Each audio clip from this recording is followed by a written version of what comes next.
not 330,000. Therefore, you will have a 0 there. You will have 580. It will be 580 here.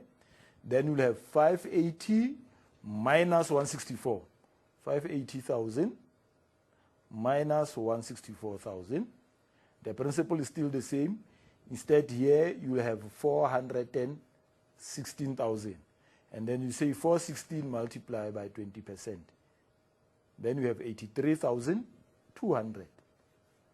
You have 83,200 as your depreciation. So you see now, such small mistake can cost you a lot of marks. Therefore, we must also correct it that here we have 83,200. We have 83,200. Right. That was depreciation on the old vehicles. Now we must calculate depreciation on the new vehicle. We know that the new vehicle is 300,000. We multiply by 20 over 100. Because it is new, there is no accumulated depreciation on that vehicle, okay? Because it is new, there is no accumulated depreciation. But we must multiply by, this vehicle was not used for the whole year. It was only purchased on 31 December 2013. And remember that our financial year ends when? 28 February 2014, which means it was used only for January and February, which means you must provide depreciation only for 2 months. Then you have 300,000 multiply by 20%, multiply by 2, divide by 12. Which means depreciation on the new vehicle is only 10,000. Therefore, you go to your depreciation, you add 10,000. Then, and that is your depreciation on vehicles. But you must still calculate depreciation on equipment. And this is very interesting. They say equipment is calculated at 15% per annum on the cost price. Very importantly, the equipment is very old and will be replaced in the near future. The equipment is very old and will be replaced in the near future. Now, let me get a new sheet so that I can do the calculations on the new sheet. What is the cost price of our equipment? Our equipment is 760,000. 760,000 over 1. And we are told that it is 10%, 15% per annum on cost, multiplied by 15 over 100. And that gives us how much? 760,000 multiplied by 15% gives me 114,000. This is the depreciation that I should calculate. But because of this statement, I have become very careful. Then I go and compare, look at my accumulated depreciation on equipment. You see your accumulated depreciation on equipment is how much? 650,000. Can you see that? Now, if I add, just to check, I add this 650,000. Now, it means the new balance of the accumulated depreciation would be 764,000. But when you compare with the cost price, you see now, the cost price is 760,000. The accumulated depreciation will now be 764,000. The accumulated depreciation can never be more than the cost price. Therefore, it means we cannot write off 114,000. We cannot write off the whole amount. The GAAP says, General Accepted Accounting Practice says, the value of an asset must always, when it is fully depreciated, be disclosed at the value of 1 rand. Right? At the value of 1 rand. Therefore, if this asset is fully depreciated, it means it will be 7,700. Now you have 760,000 minus 1 rand. It will be 759,999.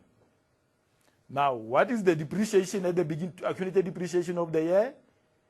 At the beginning of the year, 650,000, which means we can only, for this year, we can only write off 109,999. Now, let me repeat. 15% of 760,000 amounts to 114. And I said we cannot write off that 114 because then the accumulated depreciation would exceed the cost price. And GAAP says that cannot happen. If an asset is fully depreciated, it must be sold at the value of 1 rand. Therefore, it means now by at the end of this year, this asset is fully depreciated. But already, we have written off 650,000. Therefore, the difference between the full depreciation and the current accumulated depreciation is 109,990. Therefore, that is the amount that we will record here instead of the 140,000. 109,999. Now we have your accumulated depreciation on vehicles and your accumulated depreciation on equipment.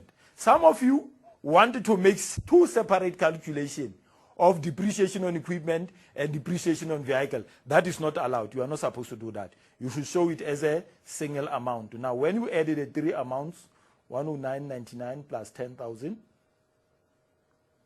plus 83,200, it gives us 203,199.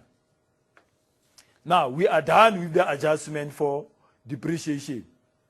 Adjustment number 8. Adjustment number 8. They say the auditors are owed an extra 12,000 in their fees, which means if you owe, it is accrued, it is not yet paid. Then we go to our income statement. We go to the audit fees. We had already paid 88,000, but we are told that we owe a further 12,000. Which means the audit fees for the whole year must be 100,000. That one was straightforward. Go to the next adjustment. Adjustment number 9. An employee was omitted from his salaries journal. He has not been paid. His details are as follows.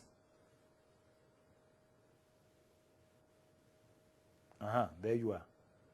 Net salary of 10,534. Employer's contribution and deductions. Now, what's going to happen? In your income statement, we show gross salaries. Is that clear? In your income statement, we show gross salaries. Therefore, to your salaries and wages,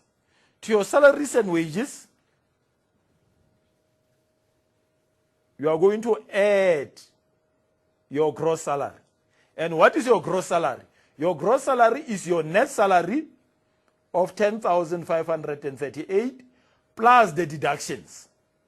That will be 2,880 plus 1,950. Your gross salary is 15,368. But, yeah, it's fine. Employer's contribution, 3,900 has not been recorded. Therefore, employer's pension and medical aid contribution, you say plus 3,900. But because these were not paid, it means we owe this. Ne? Therefore, you must go and record them. Then that will affect your balance sheet.